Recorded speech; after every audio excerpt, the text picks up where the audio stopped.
Hey guys, welcome back to more malicious compliance stories. Imagine building the entire backbone of a company and then getting fired for taking sick leave and going to the doctor. No severance, no apology, just a letter demanding you hand over all your code for free. What they forgot was one tiny clause in a dusty old contract that could eventually ruin them. The first story is from r/maliciouscompliance and it is titled, "Sure, I will keep my mouth shut." So this happened years ago, but it still makes me grin, Grinch style. I was working on a really big project at the time. The VP was aware that I was the main resource on the project, so he included me in the status meetings. My manager did not like that. She did not want anyone else getting any kind of recognition for the project, so I was instructed to sit there and just keep my mouth shut. The next status meeting came around and I did just what she told me to do. I sat there taking notes and saying nothing, right up until the VP started asking questions about project details, which she couldn't answer because she was the only person attached to the project who didn't actually work on the project. And yes, she was furious, but I mean, what could she do? After that disaster, I was allowed to attend and participate. And the next one is the title story, and please let me know in the comments whether you enjoy malicious compliance stories. And while you're at it, it would really help me tremendously if you could like the video. So when I joined this company, it was not really a company yet. It was just a founder, a couple of sales guys, and me in a cramped office in the back of a logistics warehouse in the capital. They had a dream, build a software platform that would connect all the regional transport companies, warehouses and exporters in one system. Dispatching, invoicing, customs, paperwork, tracking, all of it. The problem was they had no software, but I did. Prior to joining them, I had built a logistics platform on my own under a tiny one-man company I registered. At first, it was just a side project for a friend's trucking business, and then a couple of other companies wanted in. I didn't want to sell the whole thing, so I licensed it out. When these guys found me, they were desperate. We signed a proper contract. My little company owned the source code and the IP. Their company got a perpetual license as long as they paid a monthly maintenance fee and kept me on as a consultant or senior engineer. There was a specific clause that if they stopped paying or terminated me without cause and didn't renegotiate, the license would lapse after a notice period and they would have to stop using the system. Well, back then, nobody cared much about the wording. They just wanted it to work and they were happy that I even agreed. And yes, for years it was great. We grew. We moved from the warehouse back room to a real office with glass walls and fake plants. I hired younger devs, trained them, explained why you don't mess with the invoice engine on Friday afternoons, and I got a reputation as the old guy who knows everything. I was not ancient, but in a dev team where half the staff still lived with their parents, I felt like a grandfather. People respected me though. When something broke at 2 in the morning, I would be on the phone in my kitchen, tea in hand, fixing it. But then the investors arrived. With investors came professional management, and with professional management came our villain. The new operations director, who everyone quickly started calling Karen behind her back. Obviously that was not her real name, but you know the type. Loud heels on the tile floor, designer clothes she kept mentioning were not cheap. Voice just a little bit too loud for the office, like every conversation was a performance, and worst of all, she had a huge chip on her shoulder about lazy old people stuck in their ways. On her first day, she gathered everyone in the meeting room. "I was brought in to modernize things," she said, clicking her new pen like it was a weapon. "We are too dependent on legacy stuff and legacy people." She said legacy people while making eye contact with me, and then she smiled like it was a joke. I kind of laughed politely. I'd survived worse managers already. Usually you just wait them out. She flipped through some printouts someone had prepared for her and frowned at one page. "And who is our senior architect?" she asked. "The one with the special consultant contract." Everyone looked at me. That would be me. She squinted at me like she was checking if I was real. "How long have you been here?" Since before there was a here. A few people chuckled. She didn't though. "Right. Well," she said, "we will be cleaning up these contracts. I don't like special treatment. Everyone should be an employee with the same rules. No more of this old Soviet-style specialist nonsense, okay?" I could feel the founder, who was sitting in the corner looking tired, shifting uncomfortably. He knew exactly what contract she was talking about, and he knew why it existed. After the meeting, he came to my desk and quietly said, "Don't worry, we're not changing your contract. She just likes to make noise." He was wrong though. Over the next few weeks, Karen started changing everything that wasn't nailed down. New dress code, no hoodies, this is not a student dorm. New time tracking, if you arrive 1 minute late, it's 30 minutes of unpaid time. And then she started going after sick leave. "We are losing so much productivity to people being sick," she said in one meeting, complete with air quotes. "From now on, no sick leave is allowed without 3 days prior notice, approved by me." One of the junior devs raised a hand and said, "But you cannot always know 3 days in advance that you will be sick." She gave him the kind of smile you give a child who asks why the sky is blue. "That's why you learn to take care of your health," she said. "We are adults here, not babies." I could feel my forehead veins starting to complain. "You know there are labor laws about this, right?" I said. "You cannot just forbid people from being sick." She didn't even look at me. "There are also laws about people actually showing up to work they are paid for," she replied. "If you're not here, you're not working. Simple." The HR lady looked like she wanted to sink into the floor. Anyway, I thought it was just noise. People like her always come in with, "I will change everything." And then reality hits them. Reality hit me first though. And by the way guys, have you ever been working at a place and then someone like Karen comes in and wants to change everything for the better? But even though it just gets worse and worse, let me know in the comments if you've ever worked at such a place. Anyway, one morning I woke up with a chest pain that felt like someone parked an old Lada on my ribs. I'd had heart issues before, so my wife immediately said we were going to the clinic. I called HR on the way there, voice shaky, telling them I'm going to the doctor and will send them the note. Doctor checked me out, did some tests and said I needed to stay home and rest for at least a week. Nothing dramatic, but he didn't want me stressing in front of a monitor with coffee and energy drinks again. I sent HR the photo of the medical certificate from the waiting room and told my team lead in our chat what was going on. Everyone sent the usual, "Get well soon, don't die, we still need you to fix the billing" messages. But that evening, while I was half asleep on the couch, my phone rang, unknown number. I picked up and heard her voice. "Why are you not at work?" Karen demanded. No hello, nothing. I blinked.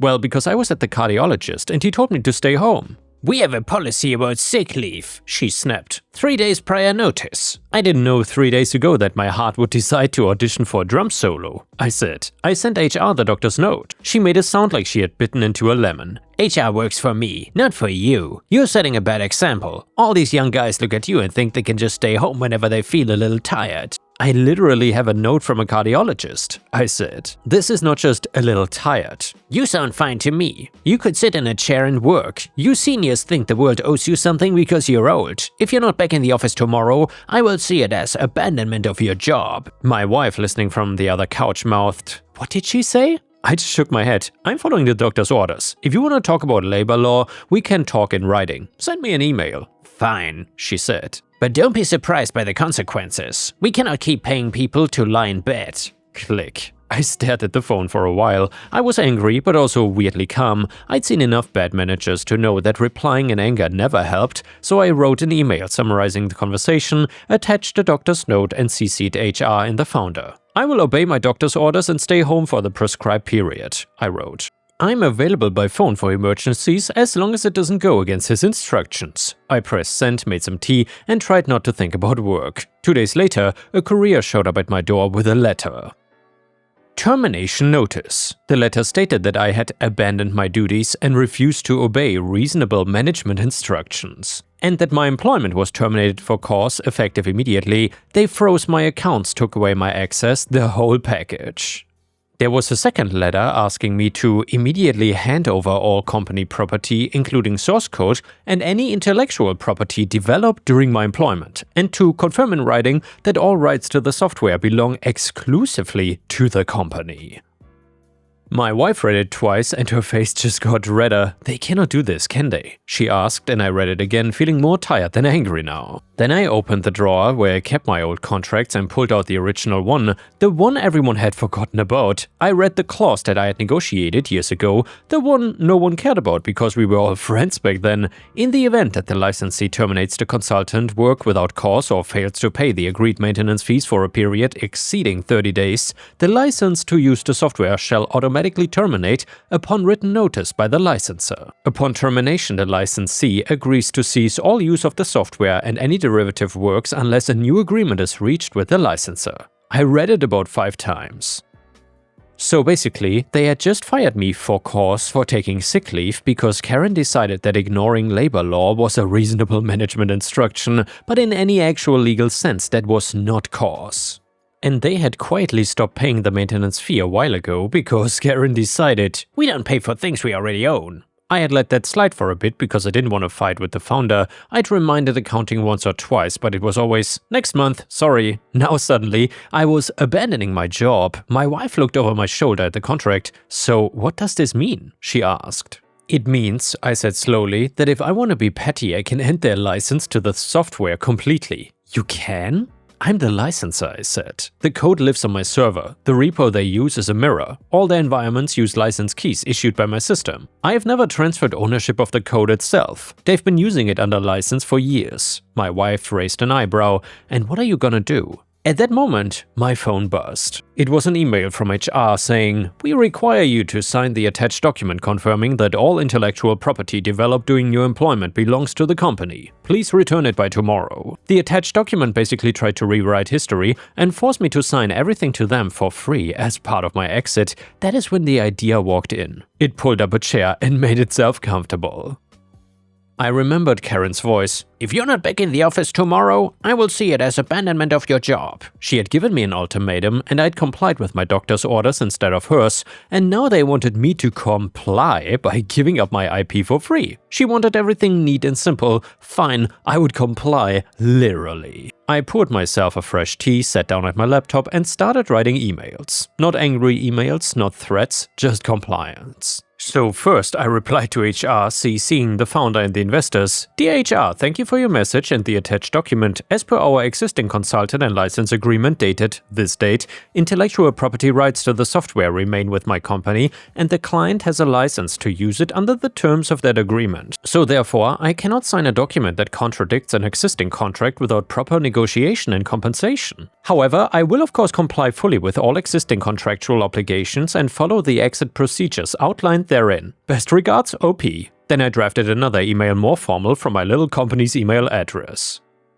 "Dear company name, this is formal notice under Clause X of our license agreement. Maintenance fees have not been paid for a period exceeding 30 days and my status as consultant has been terminated without cause as per labor legislation. Unless payment is received and a new agreement is reached within 30 days of this notice, the license to use the software will terminate and you'll be required to cease use in accordance with the agreement. I remain available to discuss a new licensing arrangement. Best regards, OP, Director, my company." I sent that one to the official company email, CC'd the founder, HR, Karen and the investors. That was the malicious compliance seat. I didn't shout, I didn't hack anything. I did not lock anyone out, I simply followed the contract that Karen had not bothered to read when she decided to clean up my special treatment. Over the next weeks, things got interesting. First came the angry call from Karen herself. "You cannot send things like that to investors," she practically screamed. "You're making us look unprofessional." "Well, that's a legal notice from my company to a client," I said calmly. "I'm just complying with our agreement. I didn't write those clauses. Your predecessor signed them." "You're fired," she shouted. "You cannot still pretend that you have power here." "I'm not pretending anything," I said. "I'm simply following the terms of the contract you decided to ignore. If you want to discuss a new license, we can talk. If not, the license terminates after the notice period. That's how it works."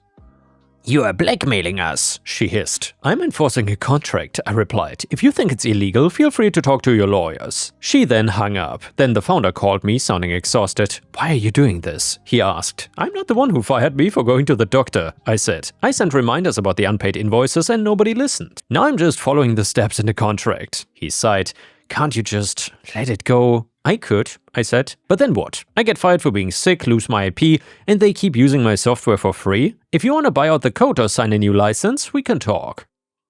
"But I'm not giving it away because your new director hates old people." He was quiet for a long time. "I will try to talk to her," he said. "Good luck with that," I said and meant it. The 30 days passed, nothing was negotiated, no payment landed in my little company's bank account. Karen sent one snarky email about, "We consider your so-called license invalid." but the investors never replied to me directly. So then, on day 31, I opened my license server dashboard. There, in a neat list were all the production servers belonging to my old company. Each one had an active key, and there was a button next to each entry saying, "Terminate license." My finger hovered over the mouse for a second. I took a deep breath and clicked. Nothing dramatic happened on my end, no explosion or smoke, just a system quietly marking their keys as expired. The real chaos started on their side the next morning. I didn't see it firsthand obviously, but I heard about it later from my old colleagues. People arrived at the office, opened the logistics system, and were greeted with a bright red banner saying, "License invalid, please contact the vendor." All the workflows were blocked, dispatchers couldn't create new shipments, accountants couldn't generate invoices, the customs department couldn't print the forms they needed, the phones started ringing, first inside the office and then from clients. One of my former teammates messaged me from his personal phone. "Did you do something?" he wrote. "I did exactly what the contract says," I replied. "Your license expired." "Bro," he wrote, "she's going insane." Apparently Karen gathered everyone in the meeting room and started shouting about sabotage and criminal acts. She ordered the IT team to fix it right now. They opened the admin dashboard and saw the same message. "The license was invalid. Please contact the vendor." Karen, of course, ordered them to bypass it, but it didn't work. That's when she sent me another email saying, "You're hereby ordered to immediately restore functionality to the software you illegally disabled," she wrote. "If you don't comply, we will file criminal charges." I replied from my company email short and dry. "As per clause XYZ of the license agreement, your license has terminated due to non-payment and termination of my role as consultant without cause." I have not disabled anything beyond enforcing the license terms. I'm willing to negotiate a new license or buy out the IP at fair market value. Please have your legal representative contact me. Best regards, OP. Her reply was basically a wall of insults, accusations that I was extorting them, and some colorful comments about old men who think they're irreplaceable. I didn't answer that one, let her talk to the lawyers that she kept mentioning. Meanwhile, the real world didn't care about her emails. Clients started to feel the pain. Trucks were sitting loaded because nobody could print dispatch documents. Invoices were delayed, which meant payments were delayed, and the whole chain started to choke. A couple of big clients called me directly saying, "OP, what's going on over there?" One asked, "We cannot get anything done. The system says something about a license." "Sorry, I'm not with them anymore," I said honestly. "They terminated my contract. The software license ended with it." "So what now?" he asked. "Well, I still own the software through my company. I can offer you a separate hosted version directly if you want, but I won't do anything behind their back. If you decide to stop working with them and come to me, that's your choice." He said he would think about it. I didn't push it. I didn't want to be the villain here, but things got worse for my old company. Investors finally woke up when one of them tried to check their dashboards during a meeting and got the same license error. They summoned Karen and the founder for an urgent discussion. Later, I heard from my friend in accounting that the meeting didn't go well. Apparently she had told the board that the old guy signed everything over and there's nothing he can do. When they put the original contract on the table and pointed at the clause, her face allegedly went very still. Of course, she tried to blame me anyway. "He's sabotaging us," she said. "Just hire another developer to rebuild it." One of the investors apparently asked very quietly, "How long do you think that would take?" She said something like a couple months. The founder, bless him, finally grew a spine and said it took him years. In the meantime, my life was weirdly calm. I was still technically recovering, though the stress didn't help, but suddenly I had time. I walked by the sea with my wife, drank tea in the evenings, rewatched some old movies. I also started to sketch out an idea I'd had in the back of my mind for a while. What if I rebuilt the whole platform from scratch, cleaner, better, and offered it as a service through my own company? I was not planning to do it just to spite them. Honestly, the old code base was becoming a mess. We had been patching it forever instead of doing things properly because nobody wanted to risk downtime, but now I had a chance to do it right. So I opened a new repo, created a fresh project, and started building. Simple, modular, cloud-friendly. I knew exactly what features people actually use nowadays and what was just decorations for demos. I focused on the core: shipments, invoices, customs forms, tracking, the boring stuff that makes money. I also called a couple of ex-colleagues who had already left the company and asked if they wanted to do some contract work, and they did. One of them laughed and said, "So the dinosaur is starting his own herd?" Something like that, I said. While we coded in my living room turned office, the meltdown at my old job continued. They tried to get a local dev agency to unlock the software. The agency looked at the compiled code, the license checks, the contract, and said, "We're not touching this. If we help you violate a license, we're the ones getting sued next." Karen tried to get the HR lady to file a complaint against me with some government office, but the HR lady quietly refused and a little later asked me if I needed a part-time HR consultant for my new job project. Clients started leaving, some went to other providers, some called me again, this time more serious. "Look," one of them said, "we don't care about your quarrels. We just need our trucks to move. If you can provide a working system, we will sign with you."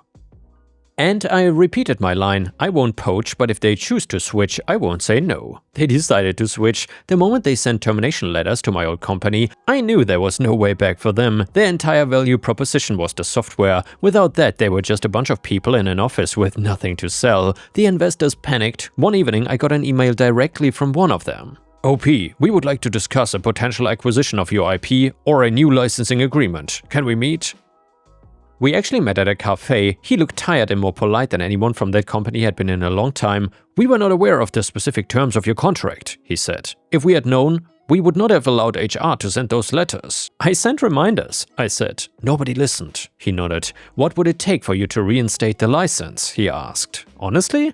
I don't think reinstating the old license makes sense anymore. I'm already working on a new platform. Some clients are switching. If I go back, I become your employee again and you have a director who thinks people my age should be in a museum." He winced. "She will not be with us much longer," he said carefully. I shrugged. "Even so," I said, "I think it's better if we keep things clean. You had a license, you lost it by not honoring the contract and by firing me for being sick. So now you can build your own thing from scratch if you want. I'm not going to go after you as long as you don't use my code." "So there's no number we can offer you?" he asked. "There is," I said, "but I don't think you would like it. It would have to cover not just the code, but the future earnings of my own business if I give it up. That's not gonna be cheap." He thought about it for a while and finally said, "We don't have that kind of money anymore." We shook hands, meeting over. A week later, word went around that Karen had been let go. The official announcement used some nonsense about different visions and pursuing other opportunities. Unofficially, one of my ex-colleagues told me the board had basically thrown her under the bus. "She blamed everything on you in the meeting," he said,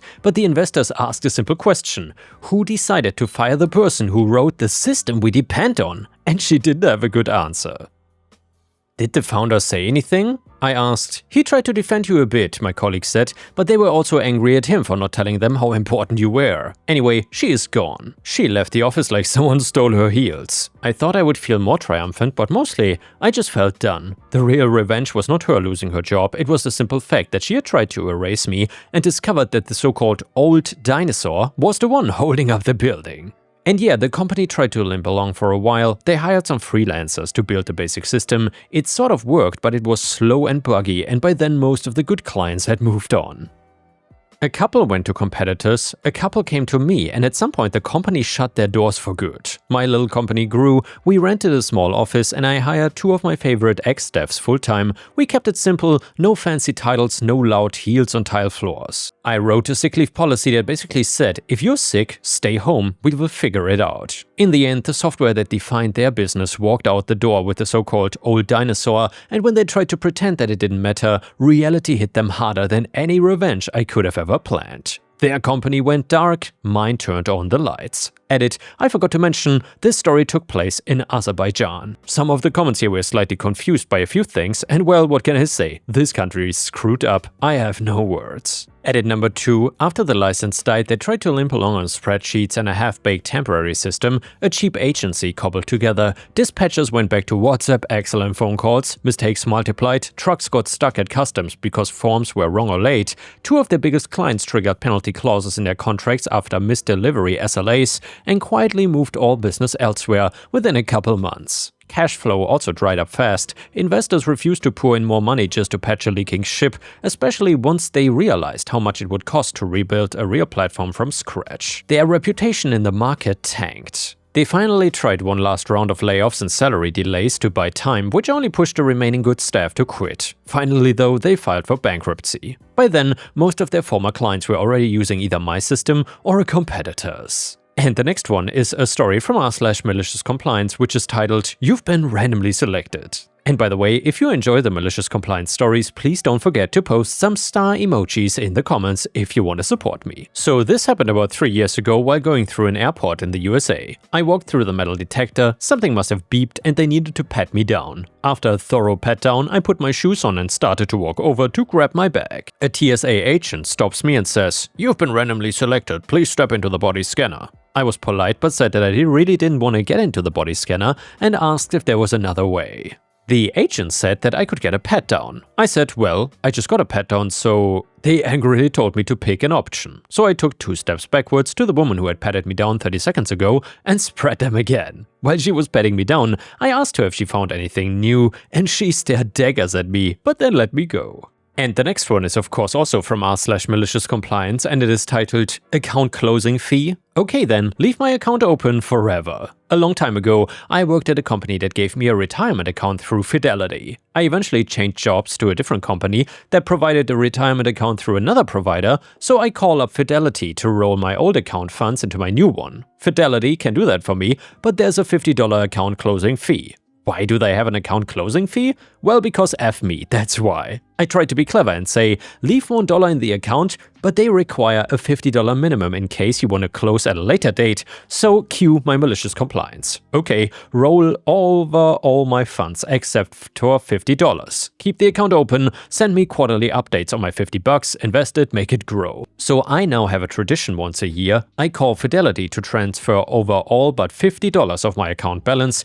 usually just a check for a few dollars, and by this point I've cost them way more than $50 of service, postage, and checks they mail to me, but I still have a few decades to retirement. Let's see how much I can cost them before they give me my $50. I will go to grave with that account still open if it means Fidelity never gets the account closing fee. Why? Because F them. And yeah guys, thank you for watching, I will see you again tomorrow, and please check out my endless playlist on the left if you cannot get enough of my videos.